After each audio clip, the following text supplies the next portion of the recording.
Hormuz প্রণালী দিয়ে জ্বালানি পরিবহন নিয়ে সৃষ্ট অনিশ্চয়তার মাঝেই মিলল সুখবর। বাংলাদেশের তেলবাহী জাহাজ চলাচলে কোনো বাধা দেবে না বলে আশ্বাস দিয়েছে ইরান।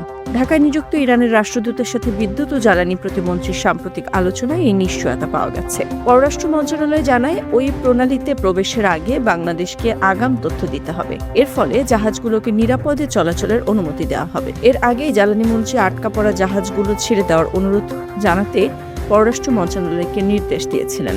মধ্যপ্রাচ্যে চলমান উত্তেজনায় জ্বালানি সংকট এড়াতে বাংলাদেশ কূটনৈতিক তৎপরতা জোরদার করেছে। এদিকে মঙ্গলবার সচিবালয়ে বিদ্যুৎ ও জ্বালানি প্রতিমন্ত্রী অনিন্দ্য ইসলাম অমিত জানিয়েছেন, ৩০,০০০ টন জ্বালানি নিয়ে দুটি জাহাজ ইতোমধ্যে দেশে পৌঁছেছে। একটি জাহাজ থেকে খালাস চলছে এবং অন্যটি বহির্নোঙরে অপেক্ষমান রয়েছে, যেখান থেকে দ্রুত জ্বালানি নামানো শুরু হবে।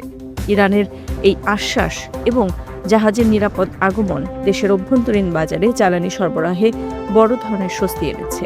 এর ফলে আন্তর্জাতিক সংঘাতের মধ্যেও দেশের অর্থনীতি ও সাধারণ মানুষের জীবনযাত্রা স্বাভাবিক রাখতে সরকার সক্ষম হবে।